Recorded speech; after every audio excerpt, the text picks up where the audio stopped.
First of all, thanks Shiloh for the invite and the opportunity to talk to everybody.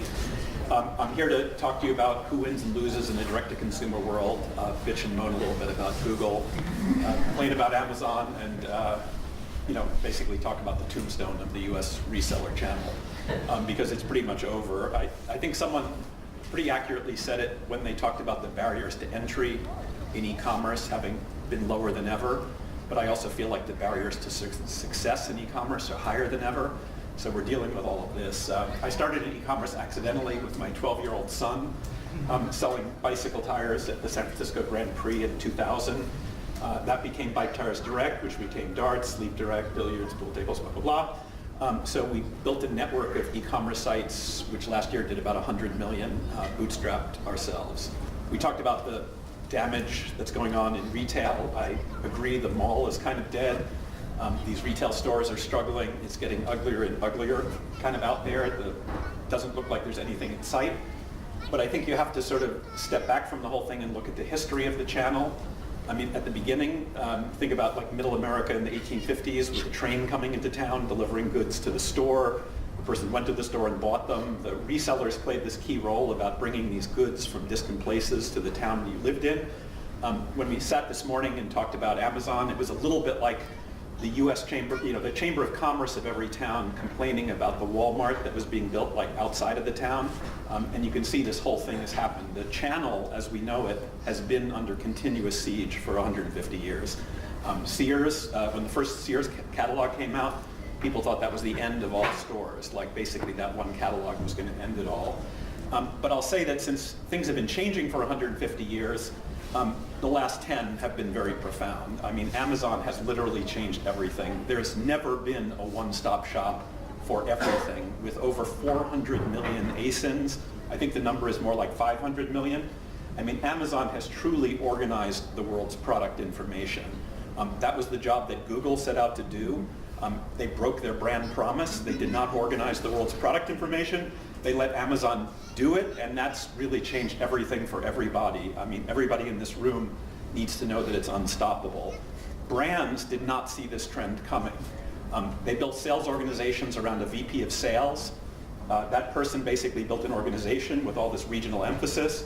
They signed up tons of resellers in all these towns, and then they lost sight of the fact that a lot of that product was flowing back into Amazon and back around, so that the demand that was created by brands is now being filled by fulfillment by Amazon, regardless of whether people are buying it from Amazon, they're buying it from rogue resellers, or they're buying it from brands themselves. So I think the future is direct to consumer because the brand has to own that demand, and Amazon simply becomes an extension of the company's website. I can tell you for a fact that Google did not see it coming. I mean, the last 5 years where the majority of product searches now do not take place on Google, they start on Amazon and they stay on Amazon, is a very ominous sign for every reseller in America. I think Google has done more for Amazon than Amazon could have ever done for itself. I mean, shopping is a profoundly fucked up thing. I just can't say it enough. It just is horrible. The fact that we have to manage hundreds of thousands of negative keywords for keeping our products from appearing where they don't belong is just insane. Whoever did that just needs to be taken out of the back and realize like this is not working. So, and then I think even the whole definition of comparison shopping doesn't mean anything. I mean, who doesn't know what map means? I mean, the fact is you can't comparison shop anymore. I mean, any brand that you want to buy probably has a map policy and probably forces everyone to sell the product at the same price. So the whole interface is just flawed for what people are looking for. So then that enters like the Amazon world where like on Wall Street, I can tell you everything works until it doesn't. Everything goes up until it goes down. Amazon has had this virtuous cycle of the stock going up and more people becoming believers.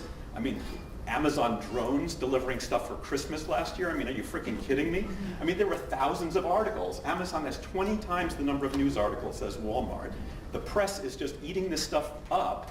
They get billions of dollars worth of free press every year. And it's because the stock price keeps going up and every monotonically increasing instrument generates true believers. And it's just sucked up a lot of people into the belief of this whole thing. And then AWS, Prime, and Whole Foods, these are all just cover stories. I mean, the cover story is so you can't tell what business Amazon really is. So you can't figure out, like, are they a cloud provider?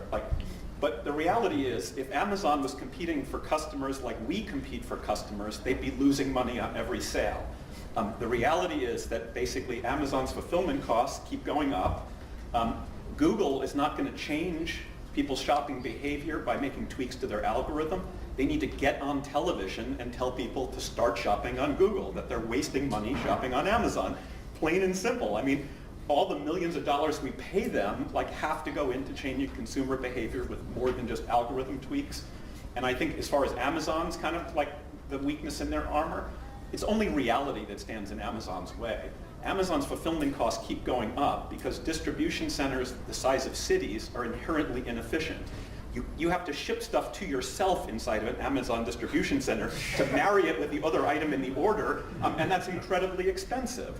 So at the end of the day, my business has always been about demand fulfillment because I try to have a product on the shelf that somebody wants to buy from me when they're searching for it. But the world is changing to demand creation. And so resellers are deteriorating.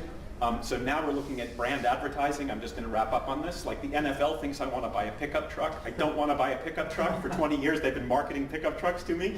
I'm never going to buy one. So until that changes, I think you can tell that advertising in America is broken.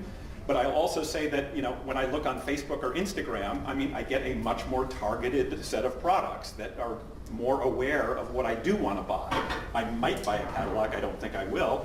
I might buy some Billy Club for some reason because they must think I'm scared, and I'm probably going to buy socks at some point. So the reality is, I think we're in an era with this micro-targeted advertising that's very powerful if you are a brand and you know how to harness it. And I think the key to this whole thing is the shift of direct-to-consumer brands. If you're a brand that isn't counting on 50% of your revenue being sold direct-to-consumer, then you're not planning for the future because your channel is basically falling apart as you ship into it. So you're going to have to own those customers, and you're going to have to do it through social media and interruption advertising. I think the presentation about the television one was great because I think there's so many digital marketers that forgot about traditional media now that we're all having to get back into it because we're forced to get back into it because search marketing isn't working anymore.